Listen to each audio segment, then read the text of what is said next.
ദേശീയമായി അന്തർദേശീയമായി Syria, Rohingya, Burma, Chechnya, Somalia, Palestine, Afghan, Pakistan എന്ന് പറഞ്ഞാൽ പാകിസ്ഥാൻ മുസ്ലിങ്ങളുടെ പുണ്യഭൂമിയൊന്നുമല്ല.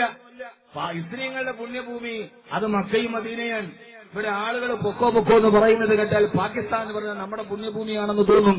ഇനി ആളുകളെ പാകിസ്ഥാനിലേക്ക് വിടാനുള്ള തെരഞ്ഞെടുപ്പ് നടന്നുകൊണ്ടിരിക്കുകയാണ് ഇപ്പൊ കേരളത്തിൽ. ഞാൻ അതിലേക്കൊന്നും നടക്കുന്നില്ല. ആരാ പറയുന്നത്? സിനിമാ നടൻ കമൽ. അയാളുടെ പേര് കമാലുദ്ദീൻ ആയതുകൊണ്ട് കമാലുദ്ദീൻ എത്രയും പെട്ടെന്ന് പാകിസ്ഥാനിലേക്ക് നാടുവിടണം.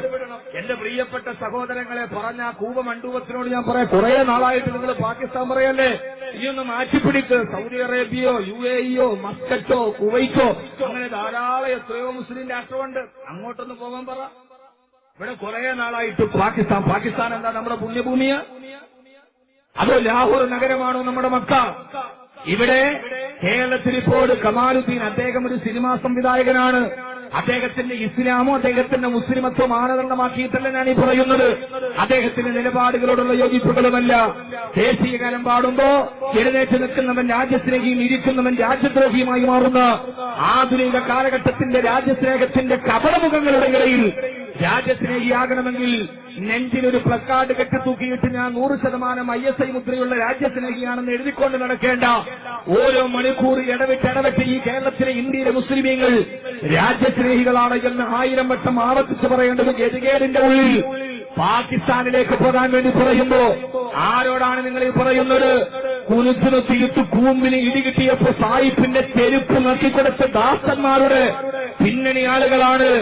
ആ പിന്നണി ആളുകളാണ് സാമ്രാജ്യത്തിന്റെ ദാസന്മാരായി എന്നെ ജയിലിൽ നിന്ന് മോചിപ്പിച്ചാൽ സാമ്രാജ്യത്വത്തിന് ഞാൻ ദാസ്യവേല ചെയ്യാമെന്ന് പറഞ്ഞ കുനിച്ചു നിർത്തിയിട്ട് കൂമ്പിന് മുട്ടുകാല് കൊണ്ട് ഇടികൊടുത്തപ്പോ സായിപ്പിന്റെ ചെരുപ്പ് നക്കിക്കൊടുത്ത പൂർവികന്മാരുടെ ആളുകളാണ് ഇവിടെ നിന്നിട്ട് പാകിസ്ഥാനിലേക്ക് പോകാൻ പറയുന്നത്. ആരോടാ പറയുന്നത്? എന്റെ കരളിന്റെ കഷണമായ എന്റെ ചങ്കില ചോരയായ ഹബീബായ നബി മുഹമ്മദ് മുസ്തഫ സല്ലല്ലാഹു അലൈഹി വസല്ലം അന്തിയിറങ്ങുന്ന മദീന റൗദാനം കൊണ്ട് സൗദി അറേബ്യ എന്ന് പറയുന്ന രാജ്യം എന്റെ ഭാരത രാജ്യത്തിനെതിരെ യുദ്ധം ചെയ്യാൻ വേണ്ടി വന്നാൽ ആ സമയത്ത് സൗദി അറേബ്യയുടെ എന്റെ പ്രവാചകന്റെ നഗരത്തിൽ നിന്ന് വരുന്ന പട്ടാളത്തിനെതിരെ നെഞ്ച് തിരിച്ചു കൊടുത്തിട്ട് ഞാൻ എന്റെ ഭാരതാംബയ്ക്ക് വേണ്ടി പോരാടുമെന്ന് പറഞ്ഞ സയ്യിദ് അബ്ദുറഹ്മാൻ ദാഫഖി തങ്ങളുടെ പിന്നണി ആളുകളെ ഈ ഇന്ത്യ രാജ്യത്തിൽ നിന്ന് പാകിസ്ഥാനിലേക്ക് കടത്താൻ വരുന്നവരാരാ? എന്നെയൊന്ന് ഇവിടെ നിന്ന് പുറത്തുവിട്ടാൽ സാമ്രാജ്യത്തിന് ദാസ്യവേല ചെയ്യാമെന്ന് എഴുതിക്കൊടുത്ത ഏറാൻ മൂളികളെ പോലെ സ്വാതന്ത്ര്യ സമരത്തിന്റെ ചരിത്രത്തിൽ ഒരു ചിന്ത് ചോര പോലും ചൊല്ലിയതിന്റെ ചരിത്രം പറയാൻ കഴിയാത്ത ആളുകളാണ് പാകിസ്ഥാനിലേക്ക് പറഞ്ഞുവിടാൻ കഴിയുന്നത്. അവരോടാണ് ഞാൻ പറയുന്നത്, മിസ്റ്റർ, അയാളുടെ പേര് ഞാൻ പറഞ്ഞിട്ട് ഈ സദസ്സിന് ഞാൻ അനങ്കോലമാക്കുന്നില്ല, ഇതിന്റെ പവിത്രത ഞാൻ പറയുന്നില്ല. മിസ്റ്റർ, നിങ്ങൾ ആരോടാണ് പറയുന്നതെന്നറിയോ? ഇന്ത്യ രാജ്യത്ത് ജനിച്ചവരാണെങ്കിൽ ഇന്ത്യയിലും മരിക്കാൻ തീരുമാനിച്ചവരാണ് ഞങ്ങൾ. വേറെ രാജ്യത്തല്ല. എന്റെ കവറടക്കപ്പെടുന്നതുമെങ്കിൽ അതെന്റെ ഭാരതത്തിന്റെ വിധിമാറിലാകണമെന്ന് എന്റെ പ്രിയപ്പെട്ട നേതാക്കൾ ബ്രിട്ടീഷുകാരനോട് യുദ്ധത്തിനിറങ്ങിച്ചിരിക്കുമ്പോ വെള്ളത്തുണി പൊതിഞ്ഞിട്ട് തലയിൽ വെച്ചിട്ടിറങ്ങുമ്പോ ഭാര്യ ചോദിച്ച് എവിടേക്കാണ് ഈ വെള്ളത്തുണിയുമായി?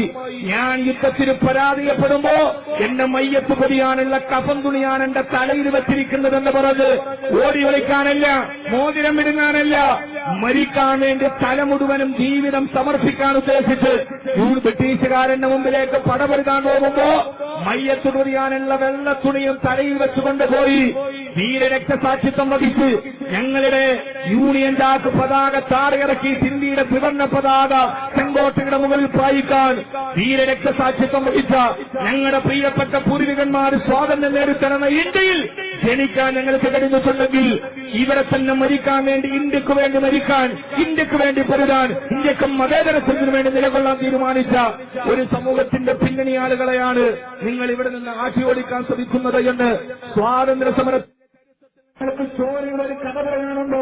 ബ്രിട്ടീഷുകാരന്റെ സാമ്രാജ്യത്വത്തിന് ദാസ്യവേല ചെയ്തു കൊടുത്തതിന്റെ പാരിതോഷികമായി കിട്ടിയ ആനുകൂല്യങ്ങളും അനുഭവിച്ചുകൊണ്ട് ഈ സമൂഹത്തിന്റെ വാദത്തിന്റെ മണ്ണിൽ സ്വാതന്ത്ര്യ സമരത്തിന് വേണ്ടി രക്തമൊലിപ്പിച്ചൊരു സമുദായത്തോടെ കണക്ക് പഠിപ്പിക്കണ്ട.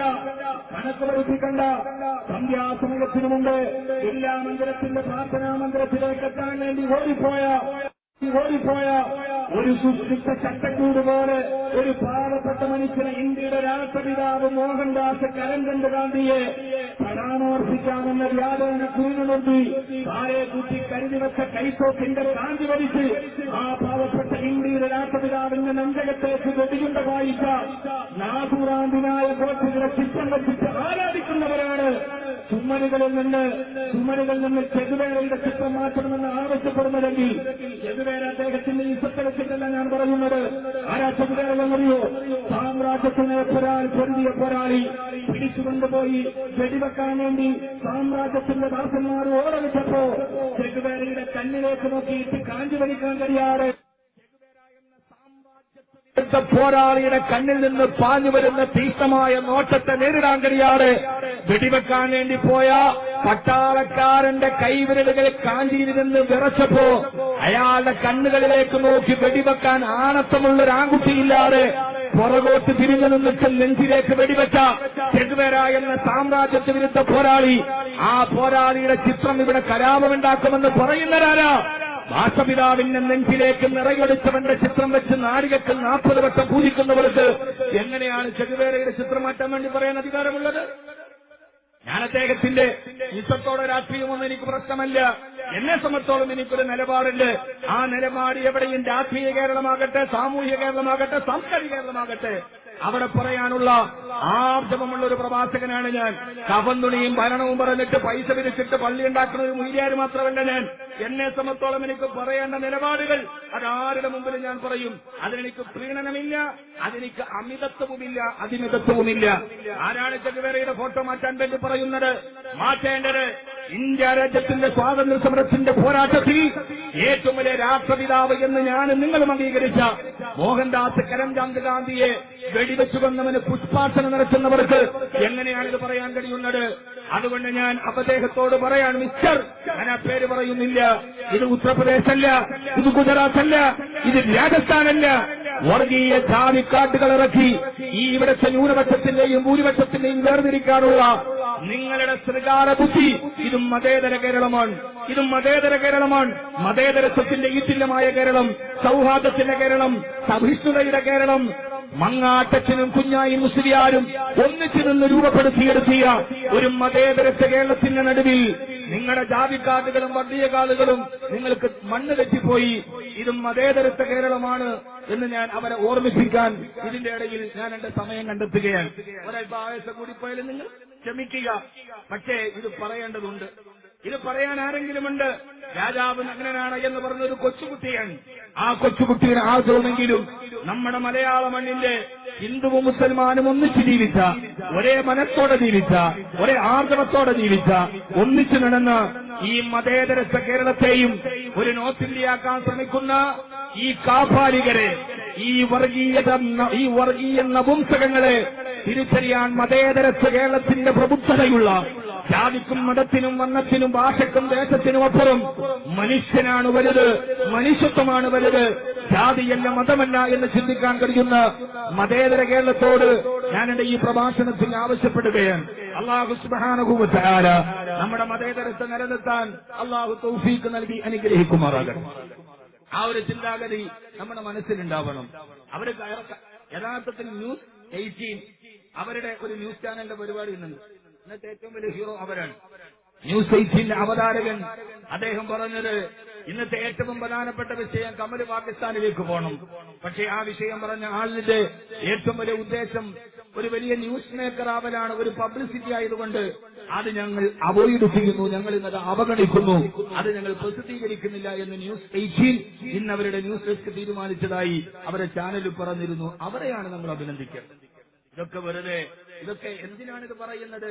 ആ പറയുന്നത് ഇത്രയും വലിയ ആളുകൾ കൂടി നിൽക്കുമ്പോ ആ സമയത്ത് കൊച്ചുകുട്ടികൾ ചെയ്യുന്ന ഒരു പരിപാടിയുണ്ട്. വലിയ ആളുകൾ കൂടി നിന്നിട്ട് അവരവർ വലിയ വർത്താനം പറയുമ്പോ ഈ കൊച്ചുകുട്ടികൾ വാപ്പായുമായി ശ്രദ്ധിക്കൂല. അപ്പൊ ഈ കൊച്ചുകുട്ടികൾ എന്ത് ചെയ്യുന്നത്? അവിടെ നിന്ന് അങ്ങോട്ട് മുണ്ടിൽ മൂത്രമൊഴിക്കും. വാപ്പായുമായും വലിയ കാര്യങ്ങളൊക്കെ പറഞ്ഞ ആളുകളുടെ കൂടെ നിൽക്കുമ്പോ ഈ കൊച്ചു കുഞ്ഞുങ്ങളെ ശ്രദ്ധിക്കാൻ കുഞ്ഞുങ്ങളുടെ ഒരു പരിപാടിയാണ്. അവർ നിന്നിട്ട് ആ മുണ്ടിലങ്ങ് മൂത്രമൊഴിക്കും. അപ്പൊ ഉമ്മായും ബാപ്പായും കൂടെ ഓടി വന്നിട്ട് എന്ത് പണിയാ മോനെ കാണിച്ചതെന്ന് മോനെ കെട്ടിപ്പിടിച്ചെടുക്കും.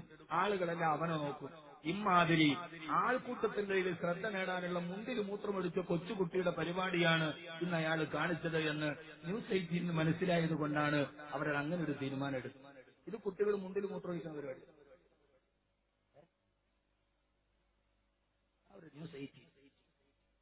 ന്യൂസ് 18 എന്ന് പറഞ്ഞ പുതിയൊരു ചാനൽ.